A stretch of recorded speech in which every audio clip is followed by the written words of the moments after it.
हर हर महादेव, जय श्री शंभुनाथ, जय श्री राम। सभी साथियों को, सभी साथी आशा है कि बहुत अच्छे होंगे, स्वस्थ होंगे, पढ़ाई लिखाई कर रहे होंगे। तो चलिए साथियों, आज आपकी प्रॉफिट लॉस की अगली क्लास है। ये क्लास नंबर 3 है। इसमें आज आपको नए टाइप के क्वेश्चन बताने वाला हूँ। आप एग्ज़ाम दे के चले आइएगा, टीचिंग से लेकर एसएससी तक का कोई भी आप एग्ज़ाम दे के चले आइएगा, किसी भी स्टेट का। मैथ आपके इससे बाहर नहीं आने वाली, आपको मिलेगा ही मिलेगा। मेरी क्लास से प्रश्न 100% श्योर है मिलने वाले हैं। तो साथियों, हौसला बनाए रखिएगा आप सभी। तो आप सभी के लिए दो बात है कि अपनी रफ्तार को थामे रखिएगा, अपनी रफ्तार को थामे रखिएगा, दुनिया काबू में आएगी। हौसला बनाए रखिएगा, मंजिल साफ नज़र आएगी। अगर आप में ये जज्बा है कि मुझे सरकारी नौकरी लेना है तो कोई नहीं रोक सकता। लेकिन हाँ, इसके लिए आपको कंटिन्यू पढ़ाई करनी पड़ेगी। आप 2 दिन पढ़ो, 4 दिन गैप मारो, इससे नहीं होने वाला सिलेक्शन, कभी नहीं होगा। कितने भी आप अच्छे पढ़ने में हो, कितने भी टैलेंटेड हो, लेकिन एक एवरेज वाला लड़का सिलेक्शन ले जाता है, टैलेंटेड क्यों नहीं ले जाता? टैलेंटेड को, जिसको बहुत सारी चीज़ें आती रहती हैं, वो सोचता है मैं 10 दिन में कवर कर लूँगा, 4 दिन में कवर कर लूँगा। जब एग्ज़ाम आ जाता है तो उसके ऊपर लोड पड़ जाता है, उसका दिमाग हैंग कर जाता है। लेकिन एक एवरेज वाला लड़का जो डेली पढ़ाई कर रहा है 4 घंटे, वो सिलेक्शन लेके चला जाता है और देखने वाले देखते रह जाते हैं। तो क्या आप भी ऐसा करना चाहते हैं, देखते ही रहना चाहते हैं? तो अगर नहीं तो आज ही से जुट जाइए, आप पढ़ाई करना शुरू कर दीजिए, नौकरी आपके कदम चूमेगी। तो चलिए दोस्त, क्लास को इसी बात के साथ शुरू करते हैं। आज आपका पहला टाइप का क्वेश्चन है, लिखा गया है एक घोड़े को 20,000 रुपये में बेचने पर 25% का लाभ होता है। अगर हम उसको 40% कितने रुपए में बेचें कि मुझे 40 रुपये का लाभ हो? इस प्रश्न को आप कैसे करोगे साथी? इस प्रश्न को करने के 2 तरीके हैं। एक ट्रिकी तरीका है, मतलब कॉन्सेप्ट है, और एक फार्मूला है। तो मैं फार्मूला लिखा दूंगा, आप तुरंत उत्तर मार दोगे, सही हो जाएगा।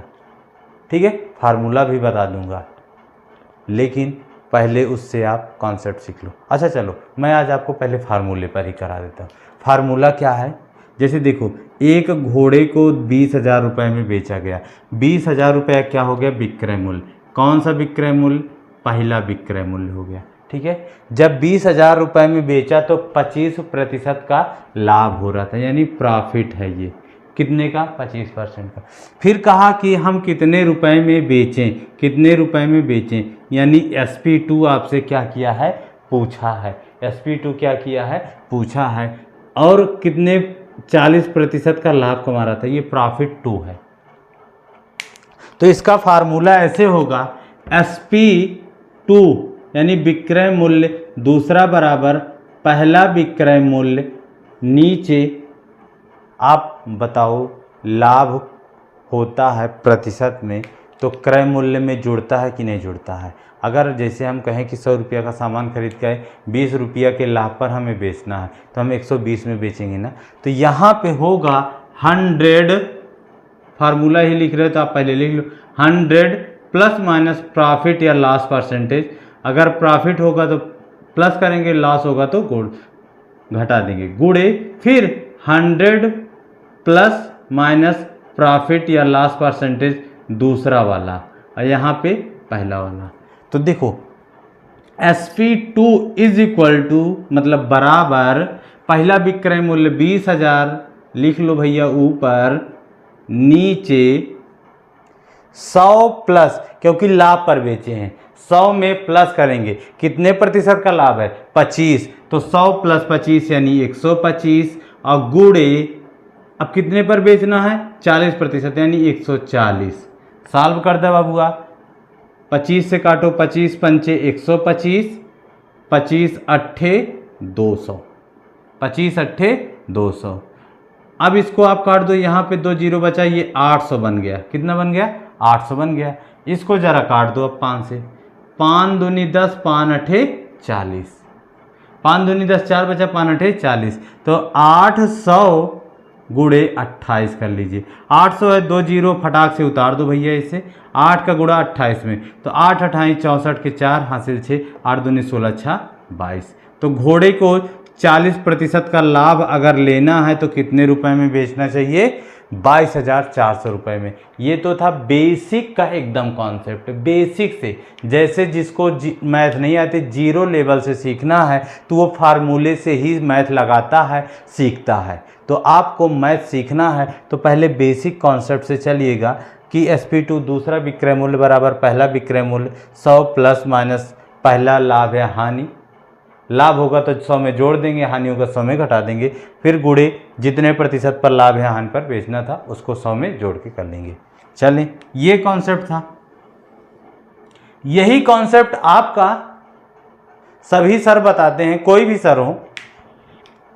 यहां पे मैंने आपको फार्मूला लिखा दिया, वही सर लोग कितने भी हैं, मैं भी यही बताता हूं, फार्मूला नहीं लिखा था, वही कॉन्सेप्ट यूज करवाता हूं क्रय मूल्य को 100% मानकर, क्योंकि सामान को खरीदा और बेचा जा रहा है। तो मैं क्या करता हूं, मैं आपको बता रहा हूं कि मान लीजिए आपने सामान को 100% पे खरीद के लाया। जब तक आप बाबू खरीदोगे नहीं सामान को कैसे बेचोगे? और सामान को अगर बेच रहे हो, लाभ हो रहा होगा तो क्रय मूल्य में क्रय मूल्य से ज़्यादा ही होगा, जाहिर सी बात है। क्योंकि आपको पता है कि प्रॉफिट बराबर क्या होता है? SP minus CP। SP minus CP। ऊपर दिख रहा, नहीं दिख रहा, नीचे देखो। क्योंकि आपको पता है कि लाभ बराबर होता है विक्रय मूल्य माइनस क्रय मूल्य। तो अगर हम विक्रय मूल्य ही पूछ रहे हैं आपसे, विक्रय मूल्य पूछ रहे हैं, तो प्रॉफिट प्लस CP बराबर क्या होगा? विक्रय मूल्य होगा कि नहीं? लाभ प्लस क्रय मूल्य बराबर क्या होता है? विक्रय मूल्य होता है। तो बस भैया, आप पहली कंडीशन में आप कितना लाभ कमा रहे थे? 25% का। तो यानी पहली कंडीशन में जब 25% का लाभ कमा रहे थे तो पहला विक्रय मूल्य कितना आ गया? 125%। कितना आ गया भाई? 125% आ गया। दिख रहा है ना भैया? अब वो कहा है कि कितने का लाभ कमाना है उसको? 40% का। तो यानी 40% का लाभ कमाना, सामान को 140% पर बेचने की इच्छा जाहिर कर रहा था। 125% पर बेचने में वो संतुष्ट नहीं था, सोचा कि इस सामान के पीछे हम और कमा सकते थे। जैसे कभी कभी होता है ना, कोई व्यक्ति पछताता है कि अरे हम तो इतने रुपए में दे दिए, चाहे होते तो इसका दाम और ले सकते थे।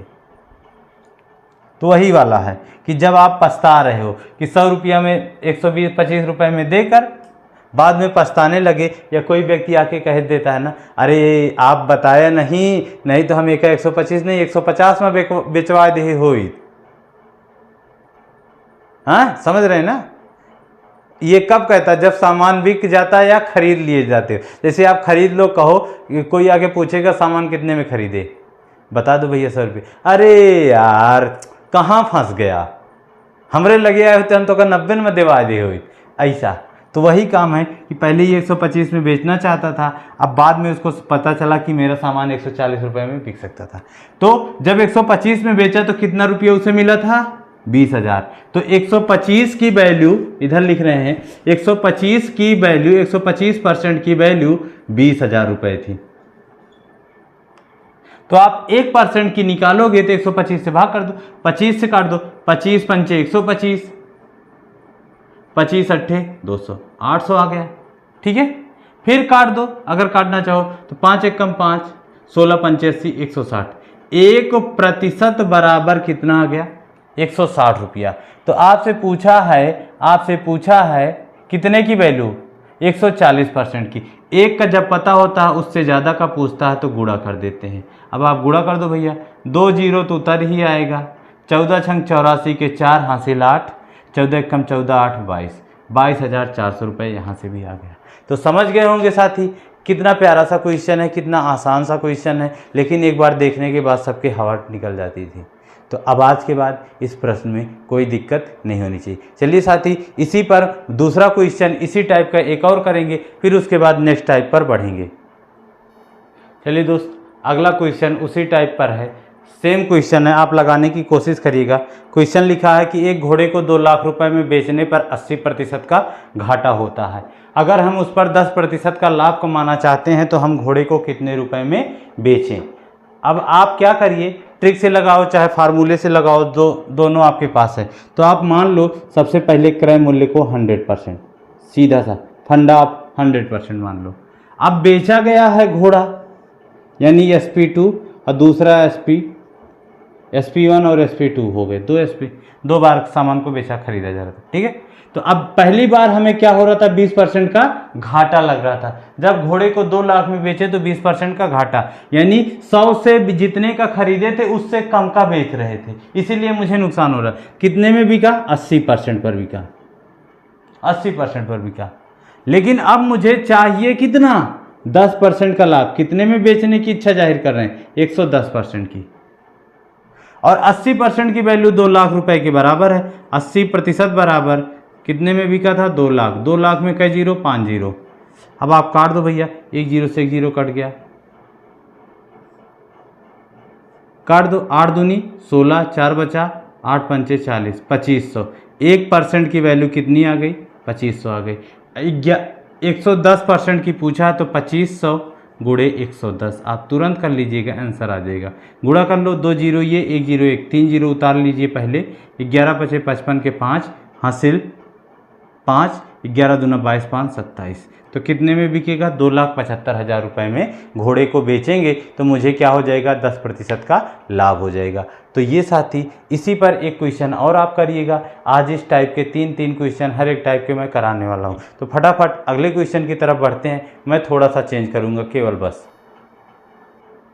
देखिए अगला क्वेश्चन लिखा है, एक साइकिल को 1500 रुपये में बेचने पर 20% का घाटा होता है।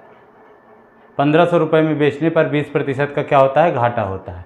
यदि हमें 20% का लाभ कमाना है तो साइकिल को कितने रुपए में बेचना चाहिए। तो साथियों आपको कुछ करने की ज़रूरत नहीं है, बस वही पुराना कॉन्सेप्ट जैसा मैंने बताया है। आप चाहे ऐसे लिखते 1500, सूत्र से लगाते तो 20% घाटा यानी 100 में से घटा देते 80, और कितने का लाभ कमाना है, 20 का यानी 120। तो SP2 बराबर आ जाता। ये तो आपके फार्मूले से भी आ जाता। काट देते, 40 3 120, 40 दूना 80, फिर 2 से काट देते, 2 सत्ते 14, 1 बचा 2 पंचे 10, 7.5, 750 गुणे 3 कर लेते फटाक से उत्तर। 3 शून्य शून्य, 3 पचे 15, 3 सत्ते 21, 1 22, 2250 रुपये आ गया, ठीक है। वो तरीका था। और दूसरा तरीका था कि आप क्रय मूल्य को मान लेते कितना है, 100% है, फटाक से मान लिया। पहली कंडीशन में मुझे बेचने पर 20% की हानि हो रही थी, 20% नुकसान हो रहा था, यानी 80% पर सामान गया। और दूसरी बार मैंने इच्छा जाहिर की कि मुझे 20% का लाभ हो जाए, यानी सामान कितने में जाना चाहिए, 120% पर जाना चाहिए, ठीक है। तो आपसे विक्रय मूल्य पूछा था दूसरा वाला। तो 80% की वैल्यू आपको पता है कितनी, 1500। 80% बराबर 1500, तो 1% बराबर आप जानते हो 1500 बटे 80। आप ऐसा कर सकते थे, 120 का पूछा है तो यहीं से गुणा कर देते, वही जाके बनेगा। आप सॉल्व कर लीजिएगा तुरंत। 40 दूना 80, 40 3 120, फिर 2 से काट दिया, ये 750 हो गया। गुणा करोगे 750, 750 गुणे 3 बराबर कितना आ गया, 2250 रुपये। तो साइकिल कितने में बिकी, 2250 रुपये का। तो ये था आज का एक ही टाइप के क्वेश्चन, आज यही होगा। अगली क्लास में फिर आपको पढ़ाएंगे कि एक वस्तु को हम कई बार बेचते हैं और जो टाइप के हैं इसमें। तो टाइप वाइज क्लास ये मिलेगी आपको प्रॉफिट लॉस की। तो साथियों आप सभी बने रहिएगा, साथ दोस्तों में वीडियो को शेयर भी कर दीजिएगा, चैनल को सब्सक्राइब भी कर लीजिएगा। चलिए साथियों फिर मिलेंगे आपको अगली क्लास में, तब तक के लिए जय हिंद जय भारत।